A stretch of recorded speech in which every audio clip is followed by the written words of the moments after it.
Gusti nedak pitulung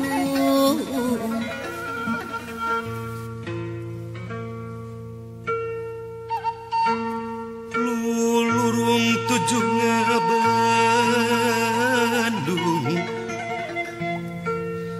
kedalapan kerdis sorang bisina gening kiwari nerusna rutus bisina narajas palias nerusna rutus palias narajang alas dapuguh galuring catur lembat papatan carita timen di pipasinian dimana picaritaan tetepna tika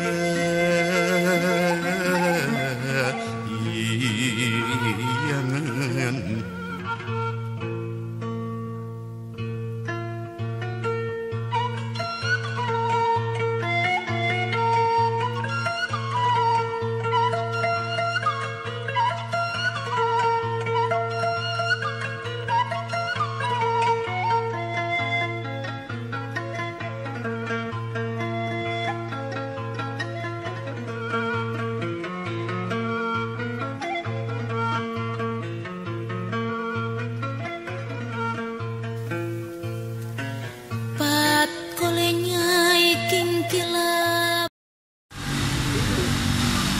program tujuannya apa? Tujuan dasarnya untuk memenuhi kebutuhan. Tapi kan kadang-kadang begini untuk bisa mengetahui persis tujuan dasar itu kan juga cukup sekali, 2 kali, 3 pertemuan. Iya ya. dong. Bahkan sudah tertulis dalam proposal pun bagus kan. Orang kedalaman hati kita kan apa tahu kan? Kedalaman hati dan pikiran ya. Jadi ya satu-satunya jalan saya ikutin aja dulu. Ikutin dulu sampai batas mana gitu kan. Baru kita bisa lihat nih apa kita jalan terus bareng atau bubar jalan gitu ya. Ya itu. Artinya kan ketika dalam membentuk sebuah wadah seperti itu kan yang pertama kan harus disamakan landasan berpikirnya. Mungkin apa nih misalkan landasan berpikirnya apa nih? Misal Ya, contoh butuh dialog yang iya dong, intens nggak ya. sekali. Nggak sekali. Misalnya kita bangun ini karena Harus jalan bareng, banyak kerja komoditi bareng, baru kita pertanian ketahuan karakter impor masing-masing. gitu. Iya. Nah ini sama nggak persepsinya gitu loh. Ketika kita udah nyamakan itu ya, kalau saya biasanya tulis ketika sama ditulis. Kayak landasan ini. Dapatlah sekian beberapa landasan sehingga menjadi sebuah program. Ketika sudah ada landasan berpikir itu dibangun satu komitmen harusnya. Ada komitmen bersama. Baik dan buruknya, termasuk diwacanakan tantangan-tantangannya dalam menjalankan program. Iya. Terkadang kan kita gitu, udah kita jalan aja, lupa kalau nanti jalan tantangannya begini. Iya. Setiap wadah apapun kalau dia mengusung nilai idealisme, pasti tantangannya orang-orang yang pragmatis. Pragmatis. Pasti itu. Pragmatis dan individualis ya. Iya, yang individualis. Udah itu tantangannya. Itu jadi kalau mau bangun apapun ya, kalau saya selalu mengenal landasan berpikirnya dulu dari mana. Makanya kita yang selalu kita trigger itu akarnya, Pak. Kalau kita ngomongin tanaman ya, Nah, manusia kan simbolisasi daripada tanah, Mas. Akarnya mana? Harus bahas akarnya dulu, samakan cara kerja akar. itu. Samakan dulu itu. Pas saja rotin doibah, aku hasadu, baru Furu'nya harus sama. Kalau akarnya udah menghujam, furu'nya pasti bukan sekedar filosofi ya, itu dalam, itu metafor yang pelajaran Iya, realitas itu kan. realitas. Makanya saya sering ngomong, saya baca kitab itu bersyukur karena saya tinggal di bangsa ini. Indonesia di negeri ini. Karena dalam kitab ngomong domba, saya bisa melihat dombanya. Oh. Ngomongin tanaman, saya bisa melihat tanamannya langsung. Dan saya bisa pelajari langsung itu, gitu. Dan kita bisa prakteknya. Agraris dan maritim itu satu ikatan itu bisa dipisahin. Nanti di daratan kita diangkut dengan lautan. Di daratan kita diangkut dengan lautan. Bahtera apa di lautan diangkat dengan bahtera. Ya. Di darat diangkat dengan renang. Jadi sebenarnya itu kan simbolisasi. Bagaimana kita konsep dari Nata Salira, Nata Nagara sampai Nata Buana itu konsep universal sebenarnya. Tinggal kita mau aplikasi apa itu aja sih. Banyak kalau kita mengkaji seperti itu dalam konsepnya, kalau kita bilang mudah ya, pelajarinya mudah karena prakteknya ada, tapi aplikasinya makanya dibutuhkan tadi konsolidasi persamaan persepsi dari sudut pandang kita berpikir. Apapun itu programnya Pak, kalau saya seperti itu, ayo fine aja, ayo kita bisa saling dukung ya, ayo kita saling dukung, rangkul semua perbedaan, himpun menjadi kekuatan. Bisa dasar kemaslahatan umat.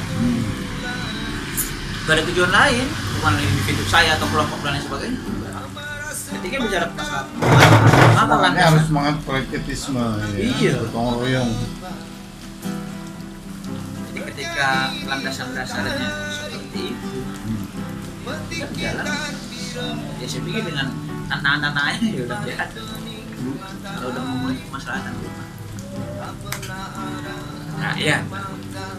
Kalau ngomongin umat kan spesifik rakyat yang diri ayah. Nah gitu kan, rakyat kalau orang Nusantara bilang kan rakyat yang dihidupi. Hidupi dengan apa? Ya ilmu ya. Ini kan sistemnya yang perlu kita. Makanya disitulah fungsi kita sebenarnya Pak. Kenapa kita perbanyak dialog untuk memperbaiki sistem. Iya. Dan karena terlalu beresiko kalau kita mengambrukkan satu sistem lalu membangunkan lagi ya, artinya kalau revolusioner gitu kan energinya besar dan mungkin tidak akan berhasil, gagal ya, udah banyak contohnya. Nah, jalan yang bagus mungkin evolusi yang dipercepat melalui dialog, Iya. pengajaran, pencerahan, dakwah, pendidikan, pencerahan, diskusi, gerakan intelektual gitu Kan jelas itu evolusi yang dipercepat. Yatlu alaihim ayat itu membacakan ayat-ayat, membaca tanda-tanda alamnya. Ya. Kita tinggal di mana nih? Saya tinggal di Bogor. Tentu alamnya berbeda dengan yang di Sulawesi. Ya. Tetapi dia punya prinsip yang sama. Karena kalau alam di mana-mana ya begitu gitu. Tinggal dilihat cara pandangnya orang Sulawesi, mandangnya gimana dengan alam itu. Kita yang di Jawa gimana lihatnya. Ketika ada perbedaan di situlah kita diskusikan dengan pola dasar yang sama. Kalau alam itu ajak begini, saya pikir nggak ada perbedaan kalau dasarnya itu. Nggak ada Pak. Jadi kita nggak lagi terjebak masalah kelompok, ras, agama dan lain sebagainya. Kita cari titik temunya. Terus korenya sehingga jelas kita membangun bangsa itu dari sini. Maka ya diskriminasi dan lain sebagainya, hak surga neraka itu nggak ada. Kita ngomongin apa? Kita hidup di dunia yang nyata kok. Bagaimana kita fil akhirati hasanah? Dari mana? Fid dunia hasanah itu. Dunianya hasan dulu, baik dulu, baru akhirat juga baik. Nah, mungkin orang yang di dunia berbuat jahat di akhirat dapat tempat yang baik. Dengan kita bicara ayat, bicara konsep dan sebagainya itu memang relevan dengan kenyataan gitu. Betul. Bergerak gitu, bukan hanya. Jadi kelemahan para akademisi, para cendekiawan kan gitu. Para intelektual ya, kaum intelektual seringkali asik dengan intellectual exercise. Artinya ngomong doang. NATO, no action, talk only gitu ya. Kita jangan bicara oke, tapi ingat bicara itu kan hasil produk daripada pola pikir. Apa yang dipikirkan ya, apa yang dipikirkan, apa yang diniatkan jadi ucapan. Apa yang diucapkan kemudian menjadi tindakan. Kalau tindakan itu sering terus berlaku menjadi perilaku, menjadi habitat kita. Kalau udah jadi habitat itu jadi karakter. Nah kita kalau mau merubah bangsa harus ikutin kronologi ini, mulai dari pemikiran, ucapan, tindakan, perilaku sampai menjadi karakter. Itu harus bareng, jangan berhenti di omong doang. Iya. Di konsep doang jangan berhenti. Kalau hanya berhenti gitu ya bima takulun malah tafalun kata Al-Quran. Mengapa kamu mengatakan apa yang sudah kamu kerjakan? Kabur makna. Kabur makna nih kalau dia takulun malah tafalun gitu. Itu. Kita nggak mau apa, ngomong doang tanpa ada bergerak gitu. Tapi ngomong perlu untuk menggerakkan. Ngomong perlu untuk menggerakkan. Iya kan. Setuju ya? Setuju siapa nggak itu? Ya gitu kita udah dijalanin Pak. Iya. Nah, tapi kan itu nggak cukup sendirian. Iya. Harus kolaborasi. Kan kita setahun nih ketemu Bapak lah, kurang lebih 7 bulan kita ketemu Bapak. Nanti kita ada evaluasi, nanti kita share Bapak ini Bapak. Konsep dan gerakan. Iya. Kita. Jangan hanya konsep, tapi gerakan SDM. Kemudian sumber daya yang kita punya apa? Nanti kita bisa evaluasi di mana kelebihan dan kekurangannya. Nah, kelebihan dan kekurangan itu akan dilengkapi oleh teman-teman yang lain. Iya. Dari berbagai kelompok yang bergerak, dari tokoh-tokoh pergerakan, teman-teman pergerakan. Kolaborasi itu tadi filosofi nelayan tadi. Iya, begitu. Bawa bekal sama masing-masing, tapi kan pendapatannya beda-beda ikannya. Bekalnya juga habis duluan siapa? Setelah ngumpul lagi ya kita bagi-bagi. Seperti begitu konsepnya. Saya baru dengar itu langsung dari keluarga nelayan. Ya, contoh konkret ya. Kalau di pertanian ya biasalah seperti itu ya. Panen bareng gitu kan, melibatkan banyak orang, menanam padi itu semua bahagia, semua kebahagiaan, semua bekerja sesuai dengan proporsinya. Tidak hanya tuan tanah itu. Yang budaya tuan tanah itu kan budaya kolonial. Ya tadi saya bilang kan konsep gerakan kalau perdamaian satu orang sekian. Artinya bagaimana mengelola itu ya di situ lah sistem gotong royong lah. Maksimal sih satu orang 1 hektar maksimal dari situ. Karena ada sistem gotong royong.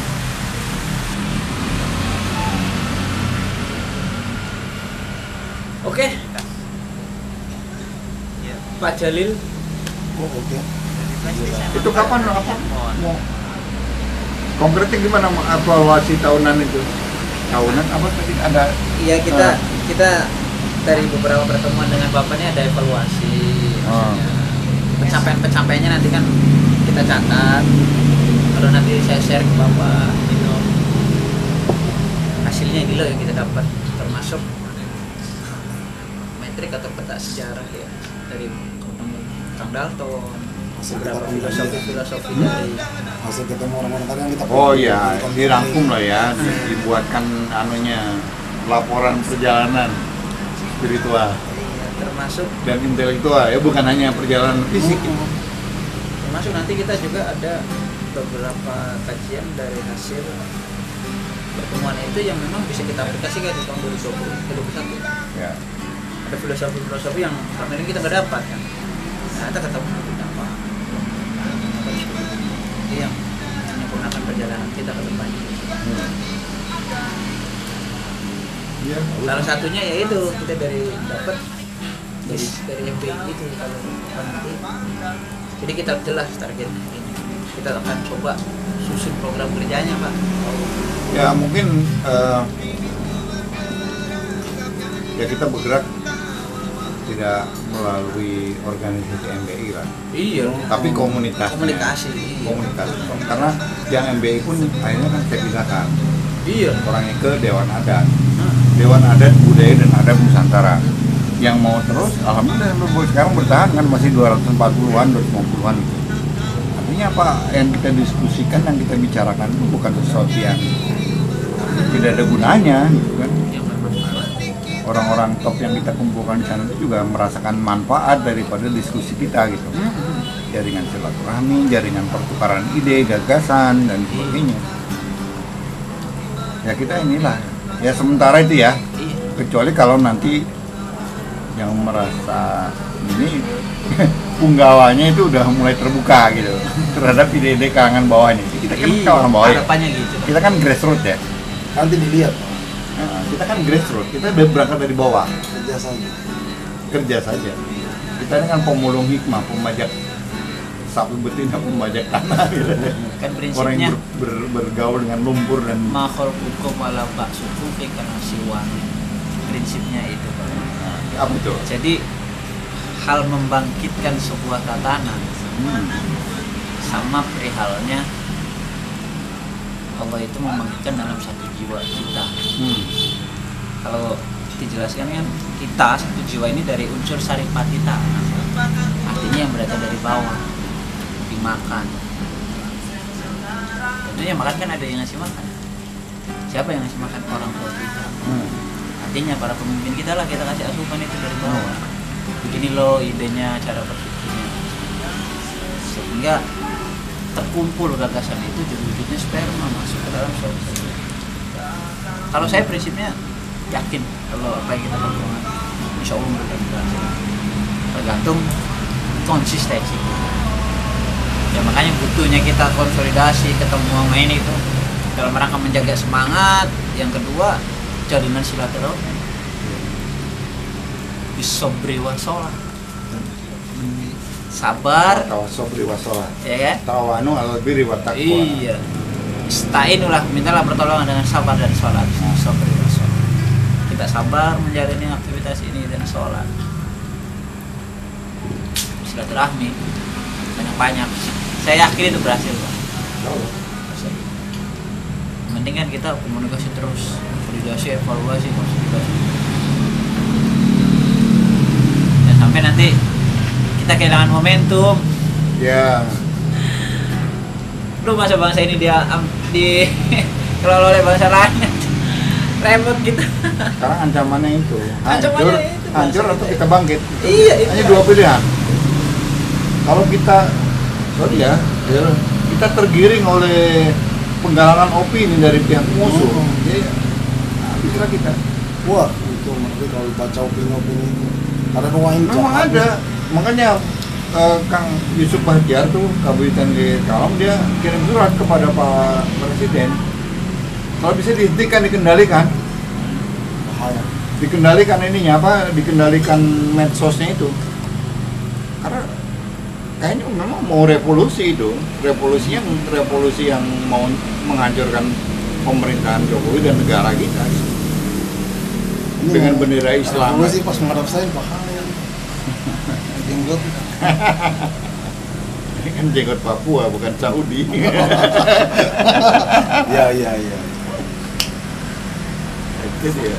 Nanti kita informasikan, nanti saya info bapak lah kapan ada waktu ya. Nah, Artinya dari capaian-capaian ini nanti kita diskusikan hasilnya. Bisa di sini, bisa di tempat kita. iya. Ini loh Pak, nanti lah kita. Makanya nanti harapannya sih kalau listnya bisa dikirim itu yang pertama pencapaian, baru nanti saya kabarin tahun depan targetnya kita.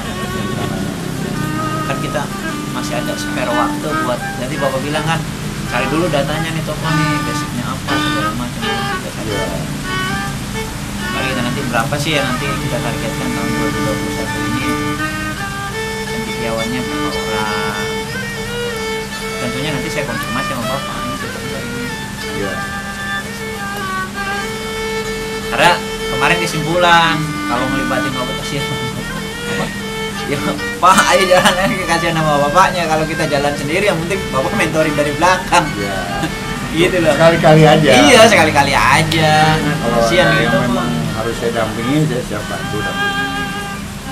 Bisa Pak, awal kita ketemu ini, nanti lanjutnya kita yang follow up. Tapi sebelum follow up kita diskusi dulu nih, ini yang mau kita bicarain nih. Gitu, kita kesini kita jalan. Itu aja sih. Tapi nanti termasuk salah satunya ya tadi. Kalau besok itu kita mau pertanian itu kita harus Konsolidasi. Saya siap Pak, saya siap. Ya makanya Saya siap ngeluarin ide dan gagasan saya. Iya, saya melihat ada banyak potensi pergerakan pertanian mandiri ya ke arah negara yang berdikari itu. Ya kita harus mulai dari pertanian. Bisa dibandingkan manfaatkan. Kebetulan kalau pemerintah memang ingin mengembalikan tanah negara, tanah rakyat itu untuk digarap oleh rakyat, nanti dimanfaatkan gitu. Tidak hanya para pengusaha besar saja yang bisa menikmati tanah negara gitu. UMKM juga bisa. Ekonominya kerakyatan yang kita inginkan.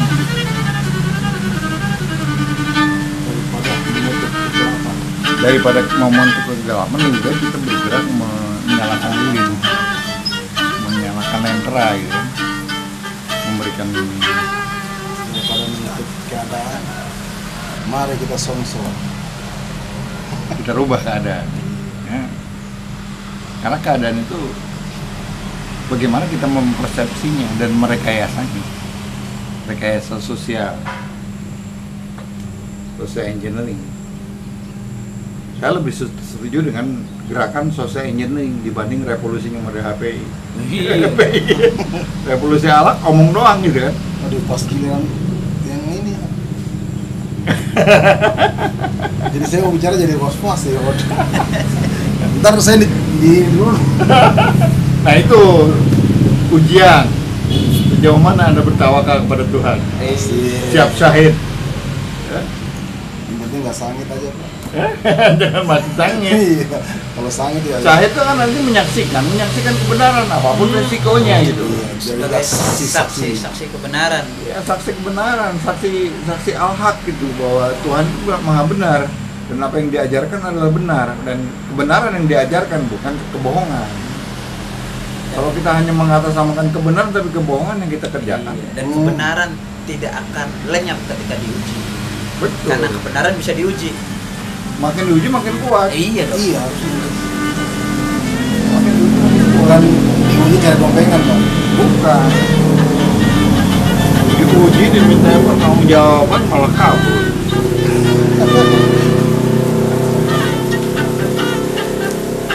Ya, Gusti buatan sehari lah kata. Kita baru begitu ada konten ngeri-ngeri sudah Pak. Ngeri-ngeri sudah. Masa Iya, kalah iya. sama perempuan. Izin sama Pak. Nah,